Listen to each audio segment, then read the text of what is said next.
Assalamualaikum warahmatullahi wabarakatuh. Balik lagi bersama Bapak di channel ARS Sport. Pada pertemuan kali ini kita akan membahas materi tentang pola makan sehat, bergizi dan seimbang pada mata pelajaran PJOK kelas 7 bersama Agus Rizky Praniata MPD. Sebelumnya kalian siapkan buku tulisnya untuk mencatat materi apa yang ada di dalam video berikut ini. Langsung saja. Yang pertama itu hubungan antara makanan dan kesehatan. Guna makanan, tubuh kita dapat tumbuh karena ada zat yang berasal dari makanan. Oleh sebab itu, untuk dapat melangsungkan hidup, manusia mutlak memerlukan makanan. Zat yang diperlukan oleh tubuh dan berasal dari makanan itu disebut zat makanan atau zat gizi. Jadi tubuh kita itu sangat membutuhkan makanan ya untuk bertahan hidup,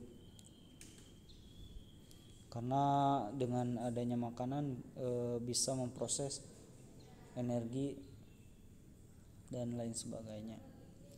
Nah, di sini ada 6 macam zat gizi makanan, antara lain hidrat arang atau karbohidrat yang biasanya terdapat pada nasi, kentang. Lemak biasanya dari minyak atau biasanya gaji ya. Protein itu biasanya ada di daging dan telur. Mineral dan garam-garam. Vitamin-vitamin biasanya banyak juga di dalam makanan dan tumbuhan dan buah-buahan, dan air. Nah, oleh karena itu, untuk memenuhi kebutuhan tubuh akan zat gizi, kita harus makan berbagai macam bahan makanan setiap hari. Dalam hal ini, variasi makanan sangat memegang peran penting. Makin beraneka ragam bahan makanan yang dimakan, makin sehat pula tubuh kita. Selain 6 macam zat gizi tersebut, manusia memerlukan pula oksigen atau zat asam. Nah, jadi semakin kalian banyak makan yang bervariasi, mulai dari makan sayuran, buah-buahan, daging yang mengandung karbohidrat, nasi dan lain sebagainya, itu semakin bagus karena semakin banyak kandungan gizi yang bisa dicerna oleh tubuh kita. Nah, zat ini diperoleh pada waktu bernapas. Jadi oksigen itu diperoleh waktu bernapas ya. Dilihat dari sudut ilmu gizinya, makanan mempunyai 3 kegunaan, antara lain membangun dan memelihara tubuh. Nah, pertumbuhan manusia terjadi sejak dalam kandungan sampai dengan masa remaja. Terjadi pembentukan sel-sel baru secara besar-besaran. Pembentukan sel-sel baru tersebut dipergunakan untuk membangun bagian-bagian tubuh, misal otot, tulang, darah, otak, dan organ-organ tubuh lainnya.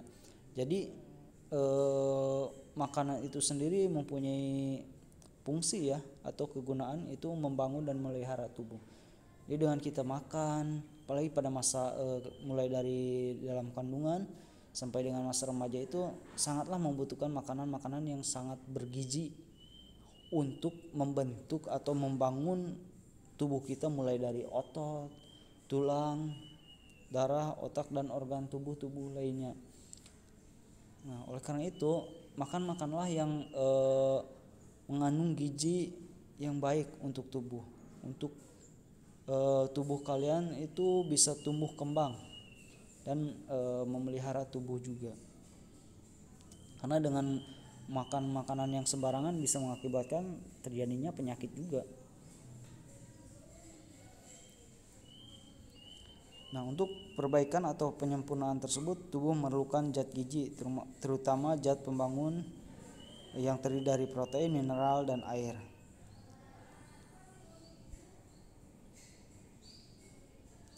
Selanjutnya, memberi tenaga kepada tubuh. Manusia hidup harus dapat bergerak.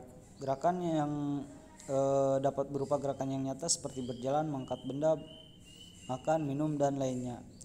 Jadi makanan juga itu sangat berpengaruh ya untuk memberi tenaga kepada tubuh. Jadi biasanya makanan yang kalian makan itu bisa diproses dalam tubuh sehingga menghasilkan energi untuk memberikan tenaga untuk kalian berjalan, melakukan aktivitas, makan, mengangkat benda dan lain sebagainya ya. Bisa kalian lihat di situ. Terus yang selanjutnya itu mengatur proses faali tubuh.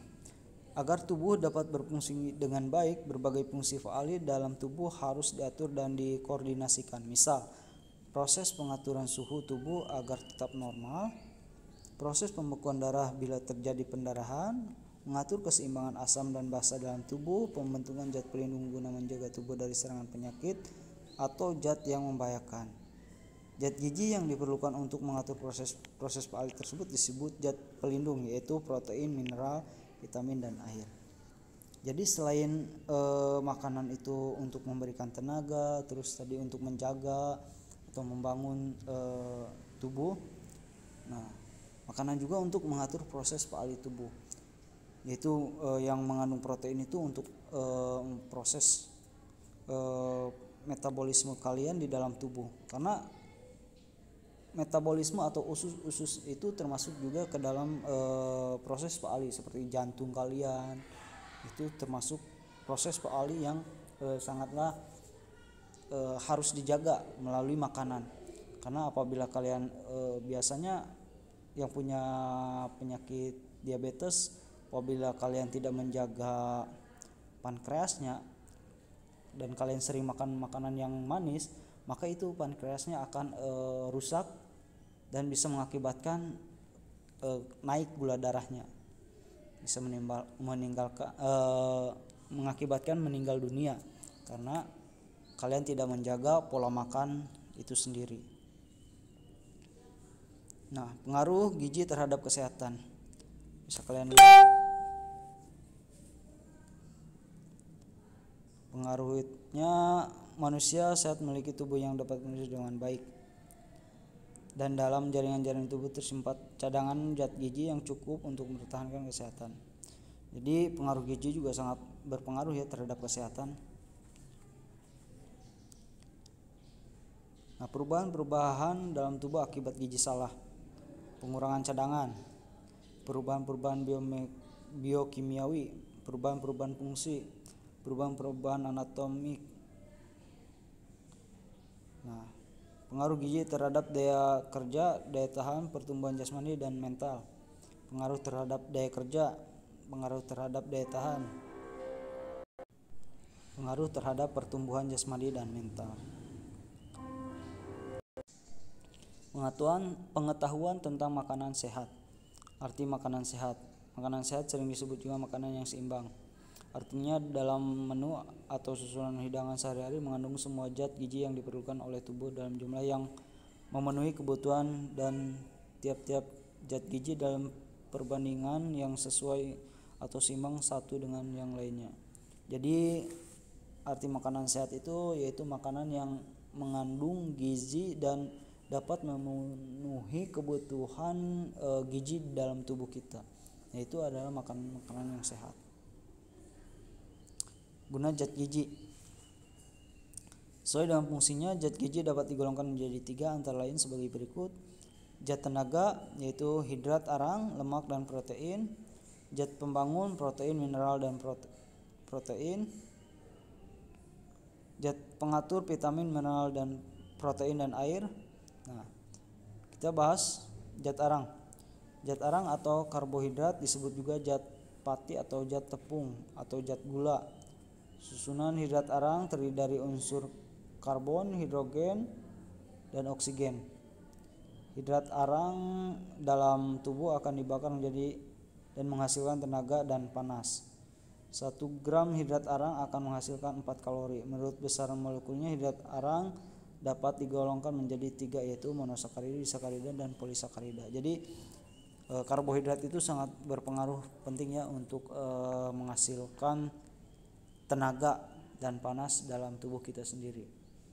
Nah, makanya tubuh kita itu bisa bertenaga karena kita mengkonsumsi karbohidrat, salah satunya itu. Lemak.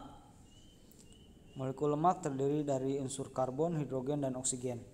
Fungsi utama lemak ialah memberi tenaga kepada tubuh. 1 gram lemak yang dibakar dalam tubuh akan menghasilkan 9 kalori. Selain fungsinya sebagai sumber tenaga, lemak juga merupakan bahan pelarut dari beberapa vitamin, yaitu vitamin A, D, E, dan K. Jadi lemak sendiri itu sebetulnya sangatlah penting ya untuk cadangan energi yang ada di dalam tubuh. Tapi apabila kita kelebihan lemak itu lebih bahaya juga, karena lemak ini bisa ada dua macam, ada lemak baik, ada lemak yang jahat. Lemak yang baik itu bisa menghasilkan energi, dan untuk pelarut vitamin yaitu A, D, dan E, dan K. Nah, sedangkan lemak yang jahat itu bisa membunuh kita sendiri, karena bisa menyebabkan penyumbatan di dalam darah. Salah satunya itu protein. Protein berasal dari bahasa Yunani yang berarti menempati tempat pertama. Protein sering disebut juga putih telur. Kata ini berasal dari bahasa Belanda eiwit yang berarti putih telur. Untuk pertama kali protein memang ditemukan dalam putih telur, namun kemudian terbukti bahwa protein tidak hanya terdapat dalam putih telur, sehingga istilah putih telur sebenarnya tidak tepat lagi. Selain berfungsi sebagai zat pembangun, protein juga berfungsi sebagai zat pengatur dan zat tenaga. Jadi protein itu asal mulanya itu ditemukan di dalam putih telur. Makanya berasal dari bahasa Yunani atau bahasa Belanda. Protein itu yang asalnya yaitu dari putih telur. Nah, akan lambat laun protein itu tidak hanya dari putih telur ya, banyak dari makanan lain yang mengandung protein. Dan protein juga itu berfungsi untuk zat pembangun, pengatur, dan zat tenaga. Adapun susunan protein bisa kalian lihat. Nah, fungsi protein terdiri dari 3 macam, yaitu protein sebagai zat pembangun, zat pengatur, dan zat tenaga yang telah disebutkan di atas tadi ya. Zat mineral. Meskipun zat mineral hanya dibutuhkan dalam tubuh kecil, tapi zat ini mempunyai peran penting dalam berbagai proses tubuh, yaitu sebagai zat pembangun.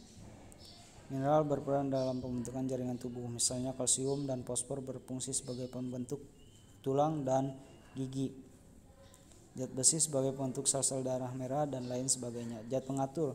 Sebagai zat pengatur, mineral berfungsi sebagai berikut: keseimbangan asam basa dalam proses pembukaan darah, dalam mengangkut oksigen dari paru-paru ke jaringan tubuh, dan sebaliknya mengangkut karbon dioksida dari jaringan tubuh ke paru-paru.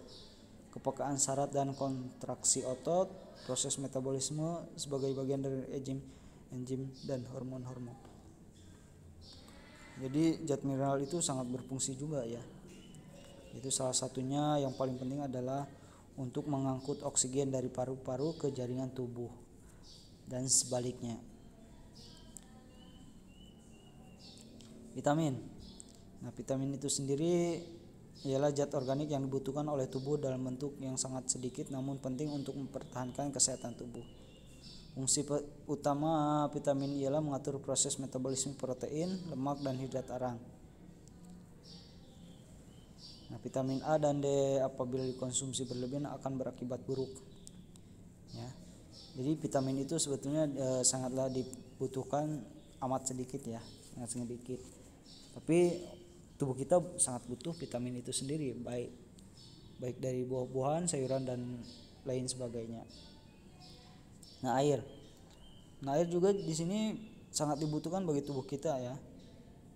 Air itu salah satu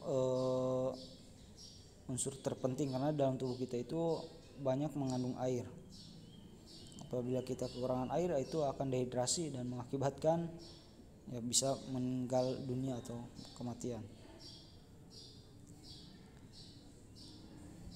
Nah, mungkin cukup sekian. Silahkan kalian tulis materi yang ada di video ini, mau dirangkum silakan, dan jangan lupa isi absensi yang telah disediakan. Kurang lebihnya mohon maaf. Assalamualaikum warahmatullahi wabarakatuh.